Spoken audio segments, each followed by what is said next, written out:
What would happen to the United States economy if all immigrants left in one day?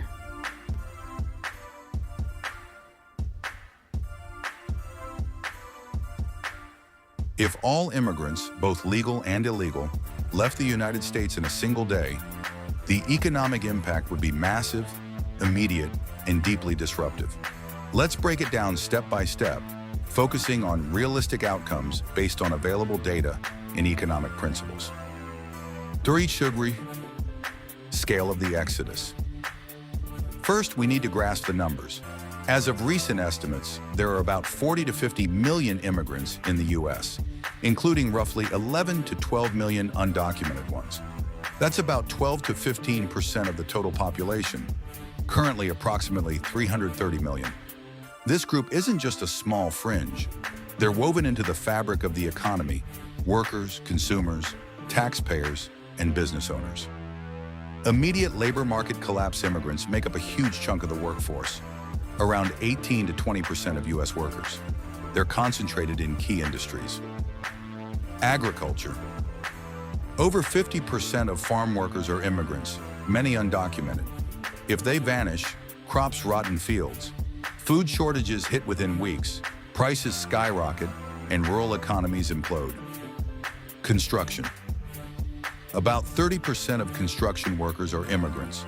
Housing projects stall, infrastructure crumbles, and costs soar as supply chains for materials, already tight, seize up. Hospitality and services. Restaurants, hotels, and retail rely heavily on immigrant labor, 20 to 25% of workers. Mass closures follow as businesses can't staff up overnight. Healthcare. Immigrants are 28% of physicians and 15% of nurses. Hospitals lose capacity fast, especially in underserved areas, worsening an already strained system. Native-born workers couldn't fill the gap instantly. Training takes time, and many Americans don't want these jobs. Low-wage, physically demanding roles have long been immigrant-dominated. Unemployment might briefly drop as people scramble, but the mismatch in skills and geography would paralyze output. GDP could shrink by 5 to 10% in the first year alone, per some economic models, e.g., studies from the American Immigration Council. Consumer spending and demand shock immigrants aren't just workers, they're spenders. They contribute about $2 trillion annually to U.S. economic activity through consumption. Housing, food, cars, you name it. If 40 to 50 million people disappear, demand craters. Businesses from Walmart to local bodegas see sales plummet. Housing markets in immigrant-heavy states like California, Texas, and Florida tank as rentals empty out and home purchases dry up. The ripple effect hits manufacturing, transportation, and logistics hard. Tax revenue and public finances. Immigrants pay taxes, sales, property, and for legal residents, income taxes. Estimates suggest they contribute $500 billion annually to federal, state, and local coffers. Undocumented immigrants alone pay about $12 billion in state and local taxes per ITEP. Overnight, that revenue vanishes.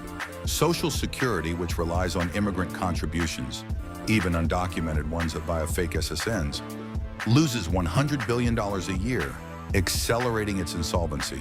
States like California and New York, with big immigrant populations, face budget crises, slashing services or hiking taxes on the remaining population.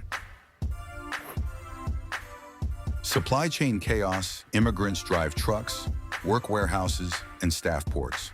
About 40% of trucking jobs in some regions, e.g. in California, are immigrant-held. Their exit snarls logistics. Goods pile up, shelves go bare, and inflation spikes as scarcity meets panic buying. Global trade takes a hit too. The U.S. becomes a less reliable partner as ports like Los Angeles grind to a halt. Business fallout. Small businesses, especially immigrant-owned ones, about 20% of U.S. firms, collapse.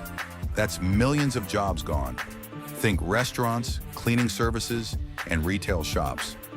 Big corporations aren't immune either. Tech relies on high-skilled immigrants, H-1B visas, and losing them slows innovation and competitiveness. Stock markets crash as investors flee the uncertainty. Think a 20 to 30% drop in the S&P 500 within days. Long-term damage population loss at this scale shrinks the tax base and labor pool permanently unless reversed. The U.S. ages faster, immigrants are younger on average, median age around 39 versus 44 for native-born. So the worker-to-retiree ratio worsens. Economic growth stalls. Projections like those from the Congressional Budget Office suggest immigration boosts GDP by 0.5 to 1% annually. Without it, the U.S. slips into stagnation, losing ground to rivals like China. MERS. Regional variations. States like Texas, California, and Florida get hit hardest. They're home to over half of all immigrants. Rural areas dependent on farm labor face depression-level downturns. Cities like New York and Los Angeles see mass unemployment and vacant housing, while states with fewer immigrants, e.g. Montana, feel secondary effects via food prices and trade disruptions.